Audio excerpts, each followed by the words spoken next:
Porque el Evangelio de Cristo no es una religión, sino que es la buena noticia de que ha llegado el reino de Dios.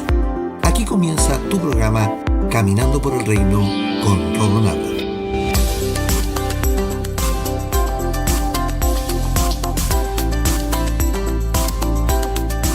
Bienvenidos a Caminando por el Reino, tu programa de enseñanza de la gracia a tu casa.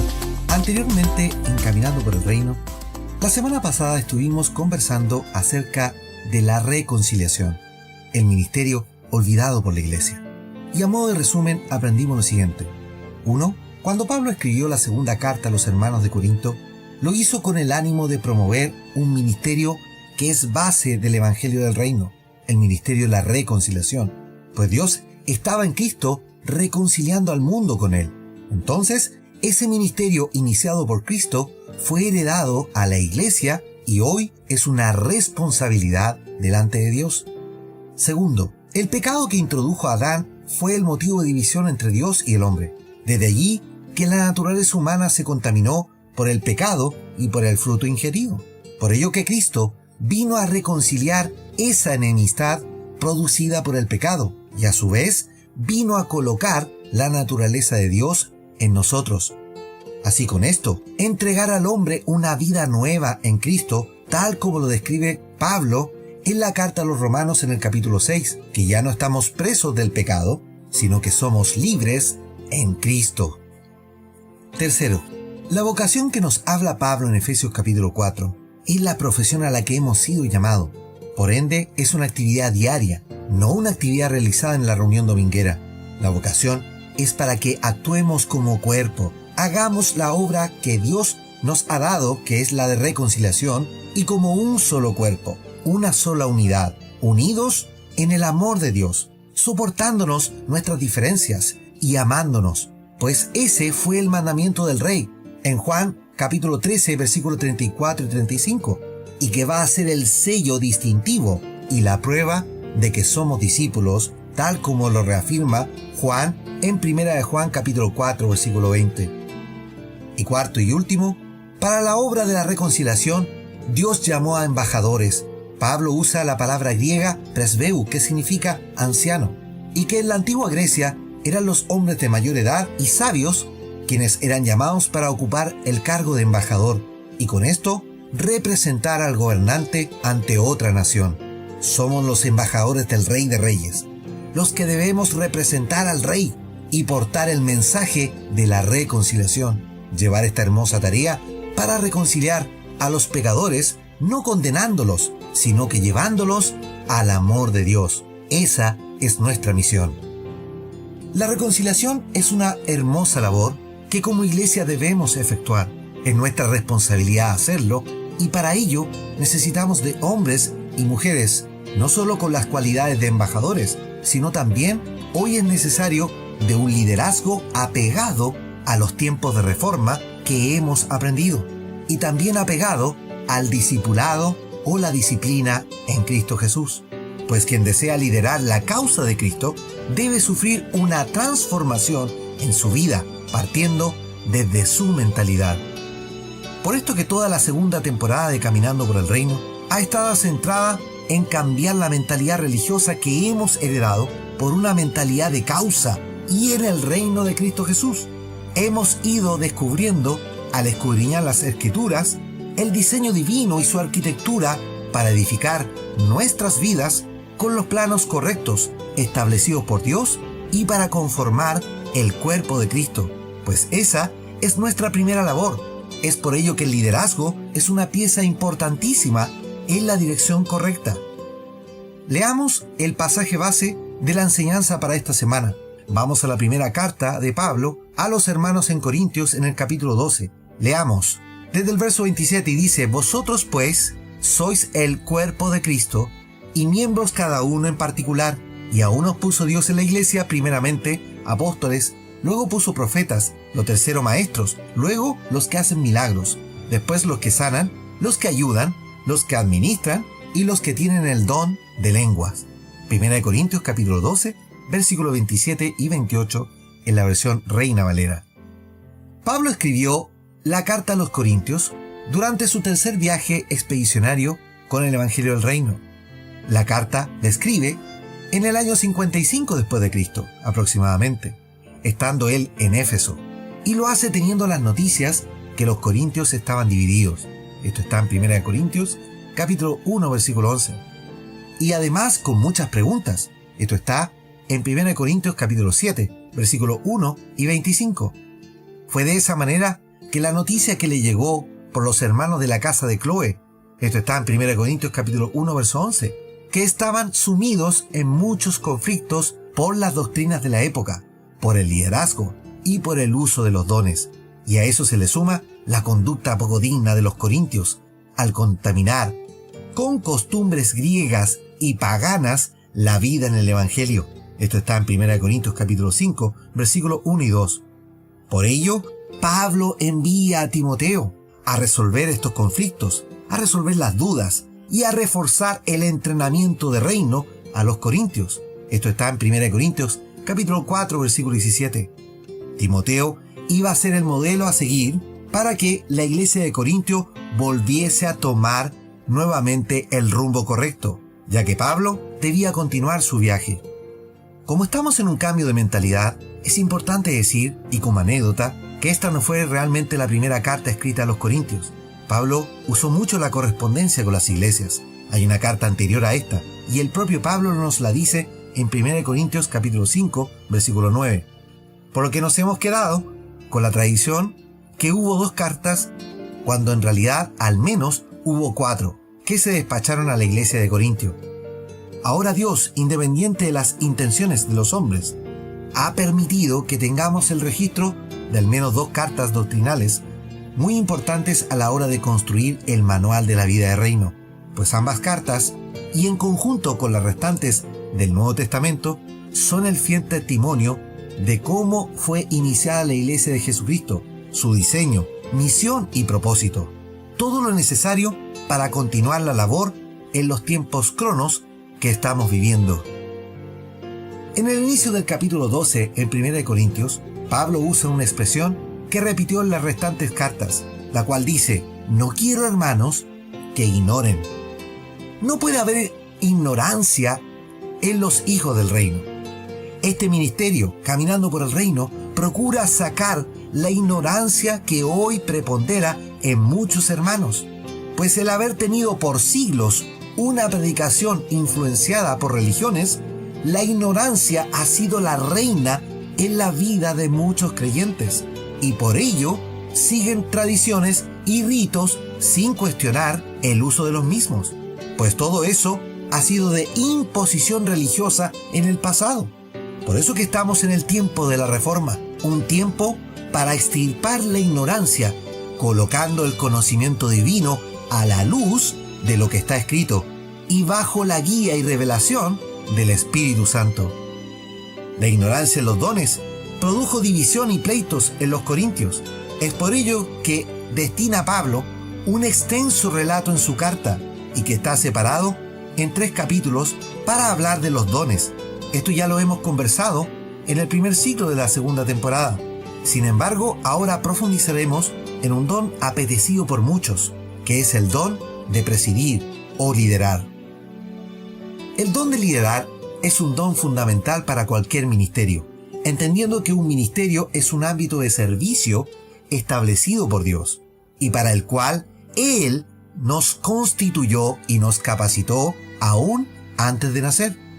Por lo que en Cristo el líder nace y el líder debe ser formado en el liderazgo que Dios le ha establecido.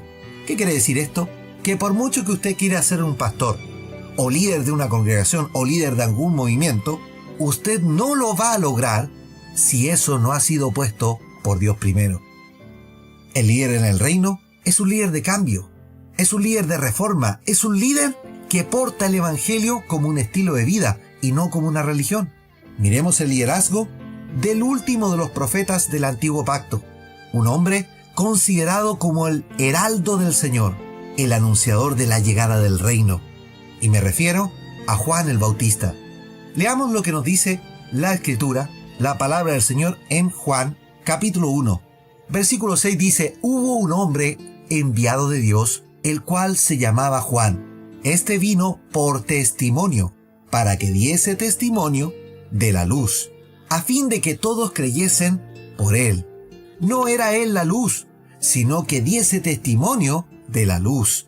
Juan capítulo 1, versículos 6 al 8 en la versión Reina Valera. En Juan el Bautista se conjugaban dos misiones divinas. Primero, el de ser un apóstol, y segundo, ser el portador de la palabra profética. Juan es un líder de transición, pues él fue el último apóstol o enviado del viejo pacto y anunciador del cumplimiento de la palabra profética, pues él dio testimonio de la luz a fin de que todos creyesen a la luz por su testimonio. Juan irrumpe en la escena de este mundo, apareciendo después de 400 años de silencio, pues Dios no levantó en ese tiempo profeta hasta que llegó el cumplimiento de los tiempos. Por lo que se cumplió la agenda divina y vino Juan a dar testimonio, y su grandeza quedó registrada en los evangelios, pues el propio Cristo así lo dice en Mateo capítulo 11, y leo desde el versículo 7, y dice: mientras ellos se iban, comenzó Jesús a decir de Juan a la gente: ¿qué salisteis a ver al desierto? ¿Una caña sacudida por el viento? ¿O qué salisteis a ver a un hombre cubierto de vestiduras delicadas? He aquí, los que llevan vestiduras delicadas en las casas de los reyes están. Pero, ¿qué salisteis a ver? ¿A un profeta? Sí, os digo, y más que profeta, porque este es de quien está escrito: he aquí yo envío mi mensajero delante de tu faz, el cual preparará tu camino delante de ti. De cierto os digo, que entre los que nacen de mujer no se ha levantado otro mayor que Juan el Bautista, pero el más pequeño en el reino de los cielos mayor es que él. Desde los días de Juan el Bautista hasta ahora, el reino de los cielos sufre violencia, y los violentos lo arrebatan. Mateo capítulo 11, versículos 7 al 12 en la versión Reina Valera. Juan es un hombre apostólico, un enviado de Dios para hacer conforme al llamamiento que Dios le dio, porque la obra apostólica es según el llamamiento que Dios nos ha dado.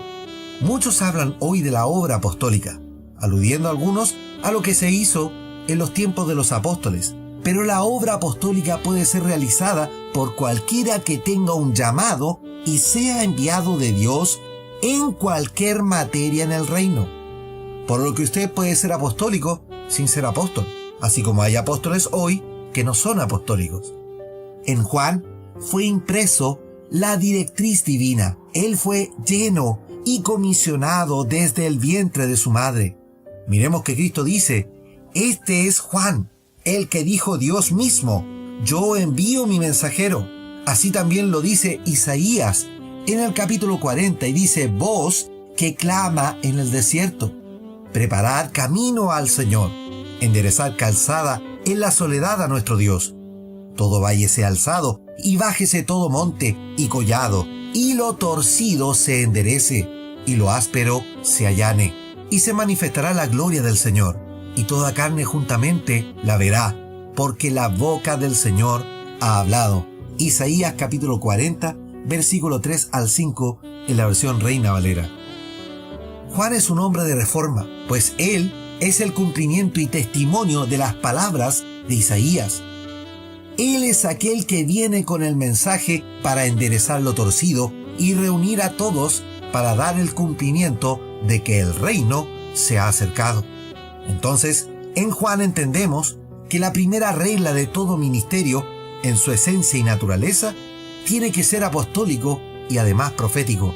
En otras palabras, que confiera un llamamiento y dirección, y que su desarrollo contenga el cumplimiento de la palabra profética. Por eso que hablamos del ministerio de la reconciliación, porque es un ministerio que es responsable hoy la Iglesia, con sus embajadores, y que tiene un llamamiento y dirección. Y segundo, que es el fiel cumplimiento al propósito eterno de Dios. Entendiendo lo anterior, se elabora la siguiente premisa: todos los ministros deben ser apostólicos, aunque su función en el cuerpo de Cristo no sea de ser apóstol. Y todo ministro debe ser profético, aunque no sea profeta. Por esta razón, que necesitamos de pastores apostólicos y de evangelistas apostólicos, de maestros apostólicos, de profetas y apóstoles apostólicos. Pues hoy la Iglesia de Jesucristo está contaminada de ministros elegidos por hombres u organizaciones, pero que no tienen testimonio de ser apostólicos, pues su obra no se parece en nada a la que los fieles hombres de Dios hicieron en el siglo I o en la naciente Iglesia de Jesucristo. Lo apostólico tiene que ver con una identidad impresa en el ADN espiritual por Dios mismo y en cada hombre y mujer de reino. Pablo lo dice así: Él mismo constituyó. Esto está en Efesios. Cristo hizo esto para que la elección no sea humana, sino que Dios te vio y te capacitó para que fueses precursor de la obra apostólica en la tierra. Por lo tanto, la constitución no es un título, es una impartición de parte de Dios. Es la voluntad activa de la obra del Espíritu Santo en el interior de un hombre o una mujer, por lo que la motivación vendrá en el cumplimiento del tiempo y según la agenda divina para tu vida. Y no depende si le caes bien a un pastor o eres de los preferidos de alguna organización. Dios envió a Juan, lo comisionó desde el vientre de su madre, para ser el precursor del tiempo de reforma que cumpliría Cristo y cuyo tiempo hoy disfrutamos. ¿Eres un verdadero apostólico? ¿Estás con un ministerio profético? ¿Te sientes llamado realmente por Dios? Oremos al Señor. Padre Celestial, te doy gracias por iniciar una nueva semana para hablar de un tema tan fascinante como es la obra apostólica y el liderazgo apostólico. Señor, ayúdanos a entender a través de este estudio cuáles deben ser nuestras directrices, cómo podemos identificar a los verdaderos líderes de la iglesia, a aquellos que están constituidos por ti y están llamados por ti y cuyo testimonio es fiel y verdadero en sus vidas, para que nosotros veamos cómo a través de ello tú estás hablando hoy a tus hijos. Revélanos a quienes hoy, Señor, han sido llamados, para poder, Señor, también ayudarlos en el entrenamiento divino. Quizás algunos necesitan ese entrenamiento y permite que estas ondas de este programa sean, Señor, el manual del reino que ellos necesitan para ser entrenados en el liderazgo correcto, para la misión correcta. Señor, revela en esta hora a cada mente, a cada hijo, Señor, destinado por ti, predestinado por tu gracia, para que hoy día, Señor, sienta el llamado en su corazón, se sienta motivado por el poder de tu Espíritu, para tomar el lugar que le corresponde y para iniciar la obra apostólica que hoy es necesario que tengamos testimonio en nuestros países. Yo te pido, Señor, tu dirección en este estudio, para que la revelación progresiva de tu palabra sea una realidad en nuestras vidas y podamos ver y entender de qué se trata el liderazgo apostólico. Todo esto te lo pido, Señor, en tu santo nombre, Jesucristo. Amén y amén. Amados, los invito para mañana para seguir conversando acerca del liderazgo apostólico y a caminar por el reino. Súmate a la familia de Caminando por el Reino y comparte el mensaje por las redes sociales. Búscanos. Caminando por el Reino está en Facebook, YouTube, Instagram y Twitter. Sigue los episodios por Spotify, la red más grande musical del mundo. O bien escúchanos por la web en caminandoporelreino.podbean.com. Somos más de 7.000 hijos del reino y vamos a llegar este año a ser más de 10.000. Por eso da me gusta, comparte y etiqueta a tus amigos y hagamos crecer la familia del Señor. Que la gracia y la paz de Cristo sean en tu vida.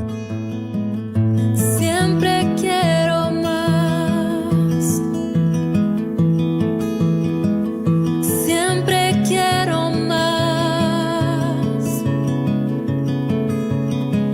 de tu infinito amor. Quiero más, Señor. No puedo escapar. No puedo escapar.